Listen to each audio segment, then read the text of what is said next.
जानते हैं दिन भर की सिलेक्टेड काम की बहुत ही महत्वपूर्ण सिलेक्टेड खबरों को सिर्फ 10 मिनट में 50 बड़ी खबरों को। लेकिन वीडियो को आगे बढ़ने से पहले अगर आप लोगों ने हमारे चैनल को अब तक सब्सक्राइब नहीं किया तो सब्सक्राइब करके नीचे का बेल आइकन जरूर प्रेस कीजिए। केंद्र सरकार की ओर से पीएम किसान सम्मान निधि योजना की 18वीं किस्त अब 5 अक्टूबर 2024 को जारी की जाएगी। अब इस बात का भी खुलासा हो गया है कि पीएम नरेंद्र मोदी किस स्थान से देश के किसानों को यह बड़ा तोहफा देंगे। प्रधानमंत्री नरेंद्र मोदी ने आज जम्मू में एक विशाल जनसभा को संबोधित करते हुए शहीद भगत सिंह की जयंती पर उन्हें नमन किया। उन्होंने इस सभा को जम्मू कश्मीर विधानसभा चुनाव की अपनी अंतिम सभा बताया।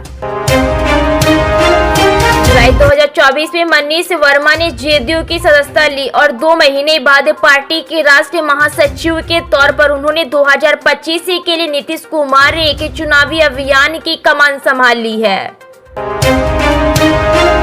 हरियाणा विधानसभा चुनाव को लेकर कांग्रेस ने आज चंडीगढ़ में अपना घोषणा पत्र जारी किया है, जिसको लेकर राजस्थान के पूर्व मुख्यमंत्री अशोक गहलोत की प्रतिक्रिया आई। उत्तर प्रदेश के मुख्यमंत्री योगी आदित्यनाथ शनिवार हरियाणा के फरीदाबाद पहुंचे, जहां उन्होंने धारा 370 को लेकर बड़ा बयान दिया। उन्होंने कहा है कि आज जम्मू कश्मीर में मौलवी के मुंह से राम राम निकल रहा है। जो लोग भारत को कोसते थे वो दिन दूर नहीं जब वो सड़कों पर हरे राम हरे कृष्णा कहते हुए निकलते दिखाई देंगे।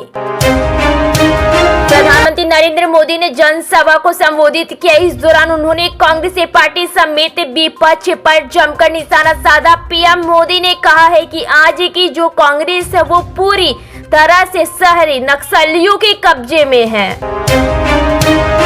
नेपाल के तराई इलाकों में हो रही भारी बारिश से उत्तर प्रदेश और बिहार में बाढ़ का खतरा बढ़ गया है। यूपी बिहार के कई इलाकों में नदियों का जलस्तर तेजी से बढ़ रहा है, जिससे अगले 48 घंटों में गंभीर तबाही की आशंका है। शिवसेना यूबीटी नेता संजय राउत ने महाराष्ट्र की महायुक्त सरकार पर गंभीर आरोप लगाया है। संजय राउत ने बीजेपी सीएम एकनाथ शिंदे पर मुंबई यूनिवर्सिटी में छात्र संघ चुनाव को रोकने का आरोप लगाया। जम्मू की रैली में प्रधानमंत्री नरेंद्र मोदी ने आज पाकिस्तान के खिलाफ सर्जिकल स्ट्राइक का जिक्र किया और कांग्रेस पार्टी के साथ नेशनल कॉन्फ्रेंस और पीडीपी पर भी निशाना साधा। उन्होंने कहा कि जम्मू के साथ दशकों तक भेदभाव होता रहा। कांग्रेस की गलत नीतियों के चलते यहाँ भेदभाव होता रहा। कांग्रेस ने तो सर्जिकल स्ट्राइक की भी सबूत मांगे थे। उन्होंने कहा है कि जम्मू कश्मीर के लोग कांग्रेस, एनसी और पीडीपी के 3 खानदानों से त्रस्त हैं। अब यहाँ लोग फिर से वही निजाम नहीं चाहते जिसमें भ्रष्टाचार हो, नौकरियों में भेदभाव हो। दिल्ली की मुख्यमंत्री आतिशी ने एमसीडी अस्थायी समिति की सदस्य के चुनाव को लेकर बीजेपी पर जमकर हमला बोला। उन्होंने इस चुनाव को अवैध और असंवैधानिक करार दिया है।